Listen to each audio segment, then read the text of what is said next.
जैसे ज्योति शर्मा और रतन यादव, ये दो छत्तीसगढ़ के ऐसे चेहरे हैं जिनके चेहरे को लेकर के ही ये लोग वीडियो बनाते हैं। तो हम लोग सबसे बड़े दुश्मन हैं ईसाइयों।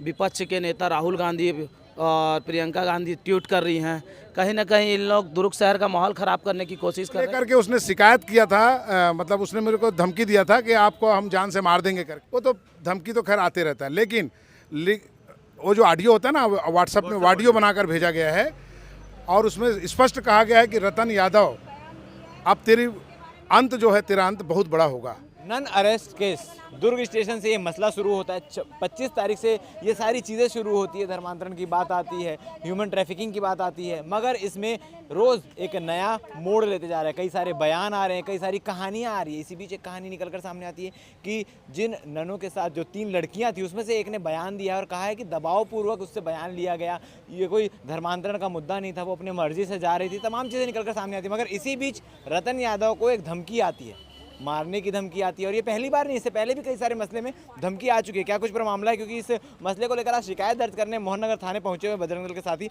रतन जी हमारे साथ मौजूद है। रतन जी, लगातार आपको धमकियां मिल रही है, पहले भी मिल चुकी है, आज की धमकी की वजह क्या थी? देखिए, आपको जानकारी में होगा, नन वाले प्रकरण पूरे इंटरनेशनल मैटर में चला गया है।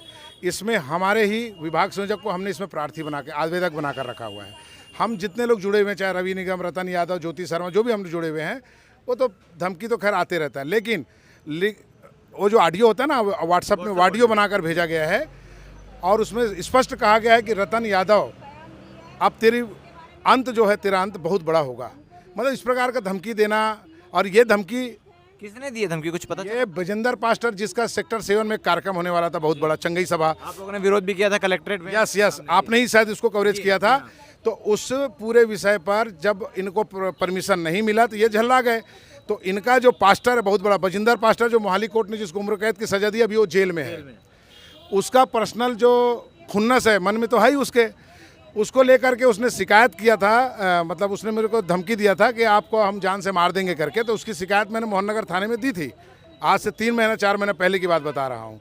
और अब ये जब प्रकरण हुआ है, तो फिर इस प्रकरण को आधार बना करके इस व्यक्ति ने मुझे फिर कल रात में धमकी दिया है। तो मैं चाहता हूँ कि इस प्रकार के धमकी देने वालों को प्रशासन आखिर छोड़ क्यों रहा है? पहले अगर मैंने शिकायत दर्ज कराया था तो उस पर कार्रवाई क्यों नहीं किया प्रशासन ने अभी तक के? क्या वो बड़ी घटना का इंतजार कर रहा है? अब जब देश में इतना बड़ा मुद्दा हो चला है और उससे जुड़े हुए हम लोग हैं, तो हमारे को सुरक्षा प्रदान कौन करेगा? प्रशासन ही करेगा ना। हमने इस विषय का गृह मंत्री के संज्ञान में डाल दिया है। हमने बताया कि पहले भी आपके मोहन नगर थाने में शिकायत हुआ, उस पर कार्रवाई नहीं हुई है।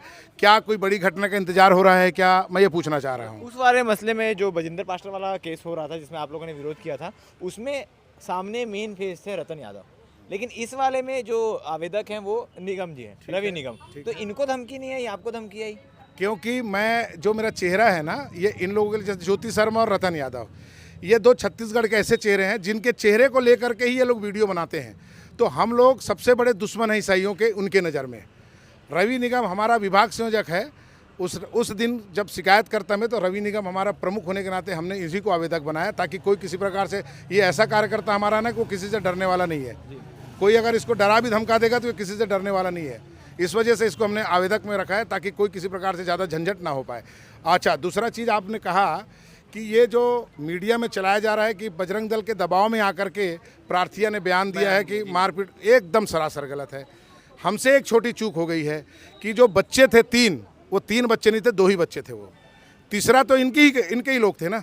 वो तो बाद में मालूम चला कि ये तो खुद 5 साल पहले कन्वर्ट हो गई है, तो वो तो हमारे पक्ष में नहीं बोलेगी। तो ये जो ईसाई लोग हैं, इन लोगों ने उसको बुला करके माध्यम बनाया, और माध्यम बना करके सबको ये दिखाया जा रहा है, मीडिया को ये गुमराह किया जा रहा है कि प्रार्थी ने कहा कि हमको डराया धमकाया गया, हमको फलाना ठिकाना।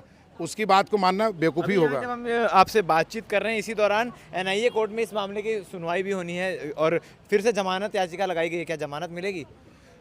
अब NIA कोर्ट में लगा है और हमारे भी वकील वहाँ खड़े हैं, उनके भी तरफ से लोग खड़े हैं। ऐसी बातें निकलकर सामने आ रही थी, के बाद ही आएगा रिजल्ट। ऐसी बातें निकलकर सामने आ रही थी क्योंकि जेल में लगातार सांसद पहुंच रहे केरल के, और वहाँ जिसमें बीजेपी और कांग्रेस दोनों एक साथ खड़े दिख रहे हैं। बीजेपी के भी कुछ सांसद पहुंचे थे और कांग्रेस के भी पहुंचे थे। उन्होंने कहा है कि गृह मंत्री से गृह विभाग से हमारी बातचीत हो गई है, जो गृह विभाग है वो किसी प्रकार का अपोज नहीं करेगा, मतलब बेल मिल जाएगी, इस बात की पुष्टि दे रहे थे। देखिए, ये लोग झूठ झक्कड़ बोलना इनका काम है। गृह मंत्री को क्या लेना देना है, या गृह मंत्रालय को क्या लेना देना इसमें? आवेदक तो आप लोग हैं। आवेदक हम लोग हैं। हिंदू समाज के तरफ से नेतृत्व हम लोग कर रहे हैं और गृह मंत्रालय कोर्ट के काम में दखल अंदाजी नहीं करता। ये जानबूझ के लोग झूठ बोलते हैं, ये बदनाम करने की साजिश है एक प्रकार से कि भाजपा भी हमसे मिली हुई है बोल के, जबकि ऐसा कुछ भी नहीं है। ये तो ऐसा भी चला रहे हैं कि हमको तो अमित शाह ने कह दिया कि हम कोई आपत्ति वहाँ दर्ज नहीं कराएंगे। मैं कहता हूँ अगर इतना ही, मुझे कुछ केरल के मीडिया वाले भाई बताया, मैंने उनसे एक सवाल किया, आप मुझे अमित शाह का वो बाइट दिखा दीजिए जिसमें वो बोल रहा है कि हम नन का सपोर्ट करेंगे करके, बस दिखा दीजिए। बल्कि सांसद विजय बघेल तो खुद इस आप लोग की तरफ खड़े दिखाई दे रहे हैं, रवि निगम का नाम ले रहे हैं। बिल्कुल बिल्कुल, क्योंकि बृजमोहन अग्रवाल जी हैं, महेश कश्यप जी हैं सांसद, उसके बाद विजय बघेल जी हैं, बृजमोहन अग्रवाल जी हैं, ये सारे लोग हमारे पक्ष में खड़े हैं। सरकार हमारे पक्ष में खड़ा है। सरकार को कोई बजरंग दल या हमसे कोई लेना देना नहीं है, वो कार्रवाई से उनको लेना देना है। अगर प्रदेश की बेटियां गायब हो रही हैं तो ये कोई छोटा मोटा विषय नहीं है, ये सरकार की भी जिम्मेदारी बनती है। बल्कि मैं सरकार से निवेदन करूंगा कि जो लड़की को सामने पीड़िता बना के लाया जा रहा है, वो लड़की कई बच्चों को लेकर के ननों के हाथ में हैंडओवर करी है। अगर उससे ठीक से पूछताछ किया जाए तो मुझे विश्वास है बस्तर की बहुत सारी बेटियों के बारे में पता चल जाएगा। रवि निगम जी भी हमारे साथ मौजूद है। आज कई जगह पुतला दहन किया गया, किस प्रकार से पूरा कार्यक्रम था और कहाँ कहाँ पुतला दहन हुआ है और क्यों हुआ है? आज पूरे 14 स्थानों में रूटीन तय थी। कल से LIB को सूचित कर दी गई थी राहुल गांधी और प्रियंका गांधी का। जिस तरह दुर्ग शहर का माहौल ख़राब करने के लिए केरल से सांसद आ रहे हैं, कांग्रेस के बहुत सारे सांसद आ रहे हैं, विपक्ष के नेता राहुल गांधी और प्रियंका गांधी ट्वीट कर रही हैं, कहीं ना कहीं इन लोग दुर्ग शहर का माहौल ख़राब करने की कोशिश कर रहे हैं। इसी के विरोध में आज पूरे 17 जगह पुतला दहन का कार्यक्रम किया गया है।